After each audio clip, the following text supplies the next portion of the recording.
This is a world reborn, a rebellion against the rigid lines and heavy ornamentation of the past, a dynamic and even sensual style of art characterized by long, sinuous lines and asymmetrical structure, often depicting objects in nature such as vines, insect wings, and flower stalks. This, my friends, is Art Nouveau. What's up, everybody?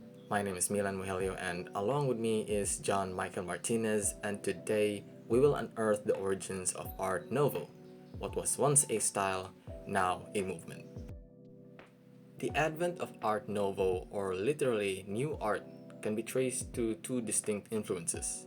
The first was the introduction around 1880 of the British arts and crafts movement, which, much like Art Nouveau, was a reaction against the cluttered designs and compositions of Victorian era decorative art. The second was the current vogue for Japanese art, particularly woodblock prints that swept up many European artists in the 1880s and 90s, including the likes of Gustav Klimt, Emil Gall, and James Abbott McNeill Whistler. Japanese woodblock prints in particular contained floral and bulbous forms, and whiplash curves, all key elements of what would eventually become Art Nouveau. It is difficult to pinpoint the first works of art that officially launched Art Nouveau. Some argue that the pattern, flowing lines, and floral backgrounds found in the paintings of Vincent van Gogh and Paul Gauguin represent Art Nouveau birth, or perhaps even the decorative lithographs of Henri de Toulouse or Lautrec, such as Moulin wrote. La Goglu, 1891, but most point to the origins in the decorative arts and in particular to a book jacket by English architect and designer Arthur Highgate or Mac Mordew for the 1883 volume were city churches. The design depicts serpentine stalk of flowers emanating from a one flatted pad at the bottom of the page, clearly reminiscent of Japanese-style wood block prints. We have been swept away by the whirlwind of the Art Nouveau movement, a world where nature's elegance danced across every surface. But who were the brilliant minds behind this artistic revolution? So firstly, we have Gustav Klimt.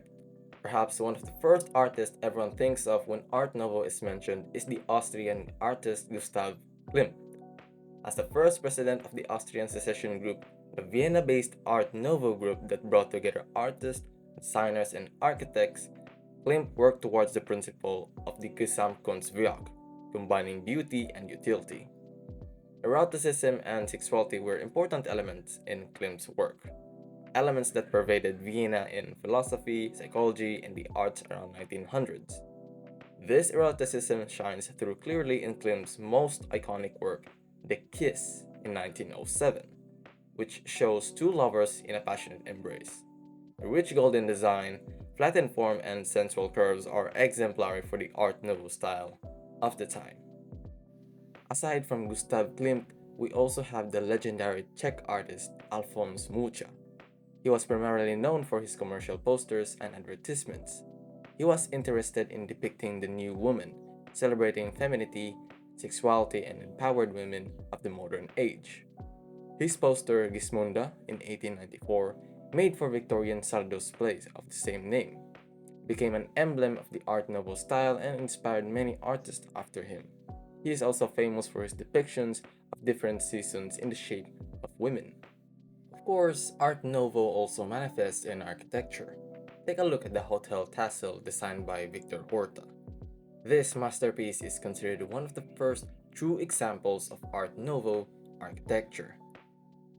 The Belgian Victor Horta was one of the founders of the Art Nouveau movement, and is one of the people responsible for expanding the movement from the visual and decorative arts into the field of architecture. Horta challenged the traditional compartmentalized layouts. He used open floor plans with central light wells to create brighter, more airy spaces. And this approach not only improved functionality but also emphasized the connection between interior and exterior. So, Art Nouveau means new art, which emerged from two main influences: One is that a rejection of BC Victorian design, and second is the fascination with the Japanese art. And then we talk about the famous pioneers of the Art Nouveau as well, like Alphonse Mucha. Mucha's work is widely recognized for its distinctive style and enduring popularity, which is why he is highly influential and iconic figure in the Art Nouveau movement. So I hope that by watching this video you have understood the history of this movement at a surface level and made you appreciate Art Nouveau.